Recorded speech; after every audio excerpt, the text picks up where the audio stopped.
मान लीजिए कि कोई कस्टमर आपका टेबल नंबर 8 पे बैठा है, वहां पे कुछ ऑर्डर ले रहे हैं हम लोग। वहां पे मान लीजिए कि एक फैमिली डोसा और एक यहाँ पे हम लोग एक डोसा ले लेते हैं। कस्टमर का केओडी प्रिंट कर रहे थे, तो ये केओडी आपकी कहाँ पे जा रही है? ये केओडी जा रही है आपकी किचन के अंदर, करेक्ट। अब यहां से यही कस्टमर बोल रहा है, कौन सा कस्टमर बोल रहा है?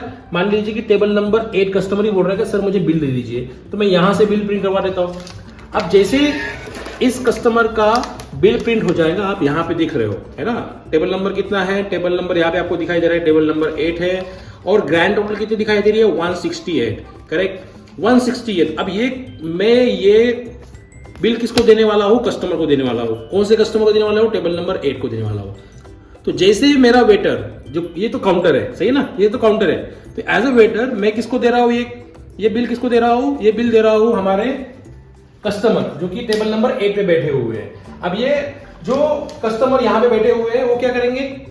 ये क्यूआर कोड को स्कैन करके ऑर्डर पे करने वाले हैं। तो मान लीजिए कि कस्टमर ने क्या किया है? ये क्यूआर कोड को स्कैन किया है। अब ये क्यूआर कोड को स्कैन करने के बाद में एग्जैक्ट अमाउंट कहां पे आने वाली है? रेस्टोरेंट के करंट अकाउंट पे आने वाली है। एग्जैक्ट अमाउंट आएगी 168। ये कस्टमर कौन से टेबल पे बैठे हैं? टेबल नंबर 8 पे बैठे हैं। तब ये क्यूआर कोड को स्कैन कर रहे हैं। जैसे कस्टमर क्यूआर कोड को स्कैन करने के बाद में, अमाउंट पे करने के बाद में, यहां पे आपको दिखाई देगा टेबल नंबर कितना दिखाई दे रहा है? यहाँ पे टेबल नंबर 8 दिखाई दे रहा है। तो अभी ये टेबल नंबर का बिल प्रिंट हो चुका है, ब्लैक हो चुका है, बट कस्टमर ने अभी तक अमाउंट पे किया क्या?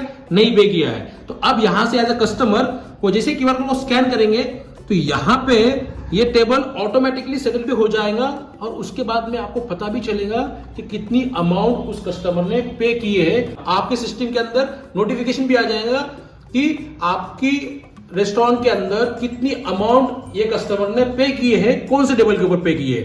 तो एज ए कस्टमर अभी ये क्यूआर कोड को स्कैन कर रहे हैं। भाई साहब प्लीज स्कैन कीजिए क्यूआर कोड को। एज अ कस्टमर ये क्यूआर कोड को स्कैन कर रहे हैं। तो जैसे स्कैन करते हैं तो यहां पे क्या आ रहा है? एग्जैक्ट अमाउंट आ रही है। आप देखिए एग्जैक्ट अमाउंट आ रही है, आपको दिखाई दे रही है। यहां पे एग्जैक्ट अमाउंट कितनी है? 168। आप यहां पे अमाउंट मॉडिफाई भी नहीं कर सकते हैं। अब यहां से जैसे ये पे करेंगे एज अ कस्टमर, वेट, जैसे वो पे पिन डालकर पे करेंगे तो यहां पे ये टेबल ऑटोमेटिकली सेटल भी हो रहा है और नोटिफिकेशन भी आपको आने वाला है। तो प्लीज पे कीजिए वहां से वो पे करने वाले हैं। वहां से वो पिन डाल के पे कर रहे हैं अभी और अमाउंट हो चुकी है पे। ओके, अमाउंट जैसे पे होंगी, यहाँ पे देखो क्या हो रहा है।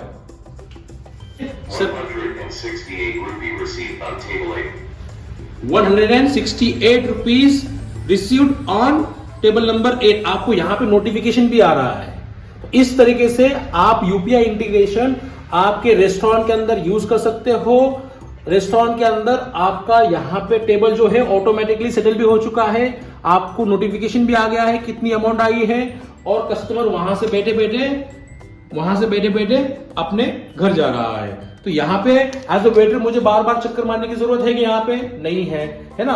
और एज अ कैशियर मुझे यहाँ पे बैठे बैठे समझ में आ रहा है कितना अमाउंट आ चुका है। तो यहाँ पे मैं देख भी सकता हूँ कि पेमेंट की हिस्ट्री है, पेमेंट की हिस्ट्री भी मैं यहाँ पे देख सकता हूँ कि कितना अमाउंट आया है। तो यहाँ पे आप देख रहे हो bill number 6 table number 8 168 rupees amount received. इस तरीके से आप UPI integration TM bill software के अंदर यूज कर सकते हो।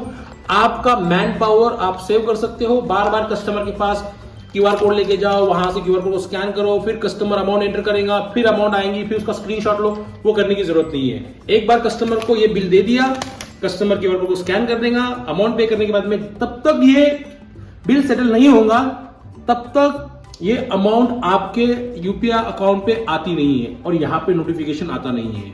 तो ये एग्जैक्ट अमाउंट 168 रुपीज आपके अकाउंट पे आएंगी। यहाँ पे कोई भी deduction TM bill software company deduct नहीं कर रही है। हमारा डायरेक्ट इंटीग्रेशन है यूपीआई के साथ में। Thank you very much, have a great day.